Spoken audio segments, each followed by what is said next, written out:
Hello everyone, I'm here today with the game Moneymaker, a game by Paul Brinkkemper. The game was sent to me by the designer and publisher, and I am going to tell you about the game, what I think about the game, and who it might be for, but we'll take a look at the basics of how to play. I'm not going to go over everything. This is a pre-production copy, so not everything is not done, but I was sent the game for free and got to check it out, play it a few times, and it's a game for 3 to 6 players, ages 11 plus, that takes about 15 minutes per player, maybe more depending on how much consideration you're going to do with making decisions in the game, but it kind of simulates the early age of banks in the Netherlands and what's going on there. So let's go ahead and take a look at the gameplay. Here we are set up kind of for a 6-player game. I'll explain why kind of in a second, but kind of because we have our confidence meter up here in the corner that is set to the number of players. So if I had 5 players, I'd put it here 4 or 3. This game does play 3 to 6 players, but depending on where you go, you're going to put your confidence meter there, and then every player is going to get a bank. Every player is going to get their credits. You're going to place coins. It says to put them in the middle here, but we always ended up with them off the side of the board because you didn't need that many. Every player will also have one of these tokens that looks like this that they will end up putting in the first ring here to show what their credit worthiness is. I'm just going to put 1. That's part of the reason I said kind of, because I'm not going to set everything up. We're just going to kind of talk through these things. You have these areas for these markets here, which kind of represent the goods here, and we have services over here that are available in the game. A supply of both those goods and service over here. We have event cards down here. We do have 5 equal stacks of investment cards here. I don't know why there's a space over here, maybe for discard. Whoever's youngest is going to get the sector die. They're called the favorite child, and they're just the star player. That's just the way that they choose the starting player in the game. In addition to your credit and your bank that every player is going to get, you also get 20 gilden. I think it's gilden, or maybe it's florin. Anyway, whatever it is, it's 20 money. So you get 20 money that you take from here, and you can put that here. Then you are going to have your 4 cards and a round overview card for the game. The 4 cards are the central mechanic of the game, and we'll talk about those more. We do have the score pad off to the side here too. It's nice to see that. But this again is a pre-production copy, so like the cards are not around in corners, and there's some other things that are an issue, but hopefully they get those figured out before it goes to production. Okay, so let's talk about the 4 types of actions that are going to be happening in the game. There are these 4 cards, and with the 4 cards, each one of them stays out there until you play this card. So I'm actually going to come back to this card last. This is the auction and return card. When you play this, you get all your action cards that are out there in front of you back into your hand. So until you do that, the other cards remain out there. So let's go ahead and talk about number 2 first. Number 2 is buy and produce. You buy up to 4 products on credit. So you have to pay credit for this at half the total market price. So if I wanted to buy some services, I would buy them out of the market over here, and the current market price is 1. So I would just, if I wanted to pay, get all 4 of these, I would just get them 4 times 1 is 4, divided by 2 is I would pay 2 for all these, and then they would go into my bank. So that's how that card works for the first part. And then if I have investments, they produce goods and services. So in that case, if I had this polder here in front of me, this polder, maybe I'd bought it on a previous time, I would get to produce 1 red cube and 1 green cube. That happens, and then finally that card stays out on the table, like I said. That is the buy and produce action. Then we have sell products action. You may sell products to the market for coin money. So here, remember, I had to pay credit. And when I pay credit, by the way, depending on where I am here on this credit rating worthiness, that's where I will put my stuff out. So everybody starts out in this outer ring of the islands. And if let's say I had paid that 2, I would just simply put 2 out here in this outer ring. Now, if my credit later improves, then I can move it up to one of these 2 islands and the next ring up. And the same when I improve to credit rating 3, I can go to any of these islands and place my credit there. My credit follows me according to my current rating. So that was buy and produce. Sell products. You sell products to the market for coin money. And if 2 or more players play this at the same time, this is the one that doesn't go in turn order. Instead, you get an auction. Auctions in this game are always going to be resolved with taking credit into your hand secretly and deciding, so maybe I really want to sell it because maybe right now the current price for green goods is up at like 5. And if I sell mine and get them out there before you, then I'm going to get more. So I want to sell all 4 of my green products for 5 each and get 20 money. I might bid 10 credit to make sure that I get to do that. And then I, again, place that credit whenever I do that out into the ring where my credit rating is currently at. So if I'm here, I could do that, but I'm not. I'm here, so my credit would go there. And after you resolve that, that's how you get turn order related to selling the products. And again, this card stays out on the table. Margin call. Okay, so let's say I have that 10 credit out there. You may repay and promote a selection of your credit pieces on the board. So let's say I had put that 10 out there. Then let's resolve this first. A couple things are going to happen. First, I pay the 10 gold to get rid of my credit out here. 10 gold goes back to the general supply. My credit comes back to me. But because I paid at least 10 credit, I now have a better credit rating. That's how you improve your credit rating, is you may go from one to the next one by paying enough gold to improve your credit during a margin call. That happened, and then depending on where this is at, and that's going to be moving via these event cards. Depending on where that's at, I can choose whether I want to move it forward towards a bank run, and that's how each era, or I forget what they call it, but each part of the game is going to end, is it's going to be over when there's a bank run. We'll come back to bank runs, but maybe I don't want a bank run to happen yet, so I move it backwards away from the bank run happening. Either way, I have a choice. It goes forward or backwards, and then that card stays up. All right, we're back to the auction and return cards, which is actually the first card, but like I said, it's the one that pulls all those other cards back to hand, so I wanted to come back to this at the end. Choose an investment card to be auctioned off. You just put it out in front of everybody. Maybe say we're going to do the sawmill. And if you lose the auction, you can always overpay for this. So when these are built, the first thing that happens is you take 5 of...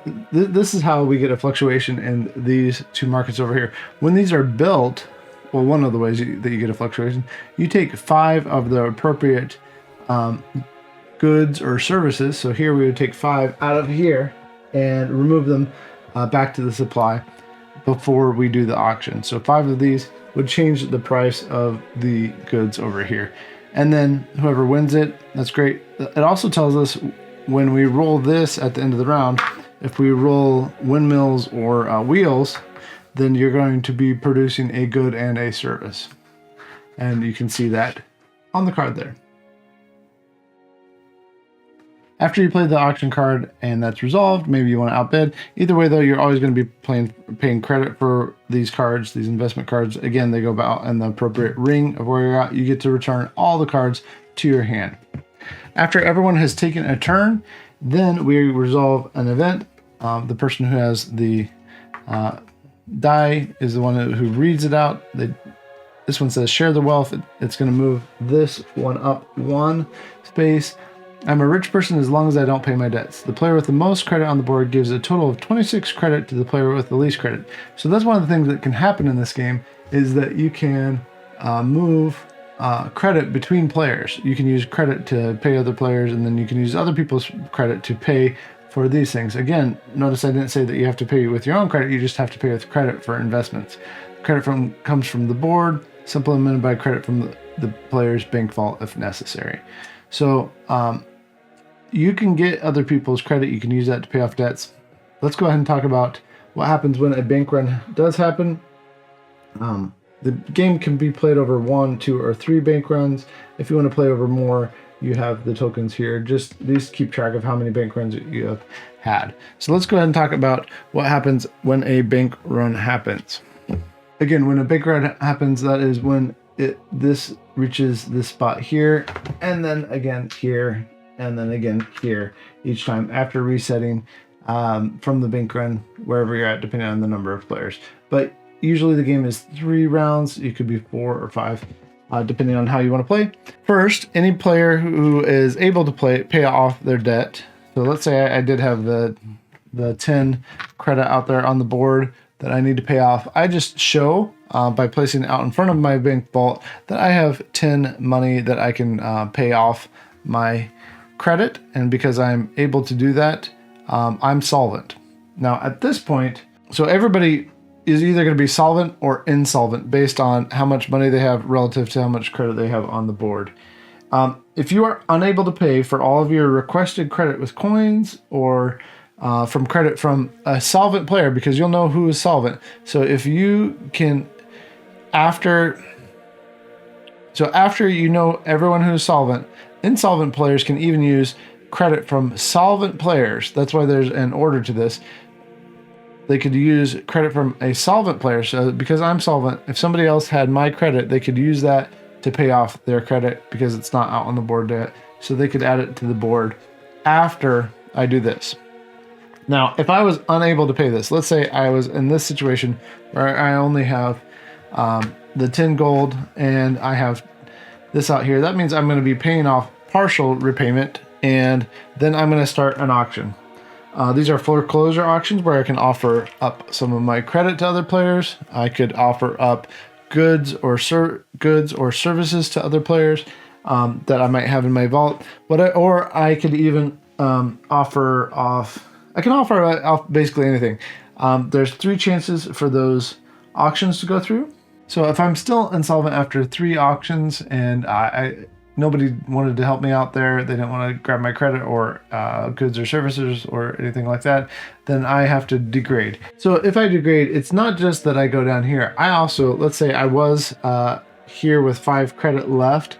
So now I'm back to here at 5, and because I couldn't pay 5, I'm also going to have to add interest to that. So now I actually have another 5 for a total of 10 interest that I'm going to be having, a total of 10 credit that I'm going to have to be paying off instead of 5 because of that. Additionally, when we start the next round, if anyone didn't pay off and they had a credit default like that, then the confidence rating is going to start 1 lower. So in a 6-player game, it'd start here. In a 3-player game, that means that we're starting here and that we're really close to another bank run.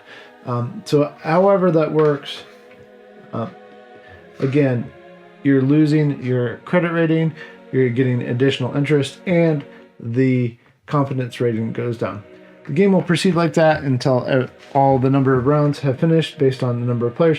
So again, it could be 3 bank rounds if you're doing an average game. It could be a longer game if you want, but that's how the game's going to be going. Okay, so this is a pre-production copy. I would like to see some changes with the way that the holders for the goods and services go on the board. Those were a little bit off. I know that needed to be corrected. Also, the cards were of low quality. I could see that being changed very easily. And other than those things, and the art is a little bit outdated, but it's not a big deal to me, because the gameplay is fun and it is straightforward and it's easy to realize what you're doing and how you might want to pick up on a strategy and make deals with other players and hand off things. So this is not a perfect information economic game because you can hide things behind there, but you do have a chance to realize what people are doing, and if you're really good at keeping calculations in your head, then you might be able to do that. I like that it plays 3 to 6 players. I like that it's highly interactive in a good way. I like that you have a lot of power over what you do. There's going to be some randomness in the investments that show up and randomness in the event cards, but other than that, you have a lot of ability to make either good or poor decisions, and that will determine your standing. You might not win the game, but at least you'll have something to show for your good decisions if you make good decisions throughout the game. And it's going to also teach kids kind of how like credit works and how money within a system works, which is cool. I did enjoy that. The gameplay is smooth and easy to learn, although there are some wording issues a little bit in the rule book, but that can just be coming into English. Maybe that might have been why that happened. But they weren't hard to figure out. So we liked this game. I liked playing with all the group sizes. It does get a little bit long. That 15 minutes per player might not be as true when you get into a group where people are really trying to figure out the relationship between their credit and what they might want to do with investments, and kind of gauging where goods and services are going to be going and what's happening with that on the board, because you can't always control other people's timing, right? So all that to say, if that sounds interesting to you, if an economic game of this type where you have a lot of control but not perfect control over what you're doing, you might enjoy this game. Thanks to Paul and his company for sending me a review copy. Let me know what you think of the game. I'll catch you later.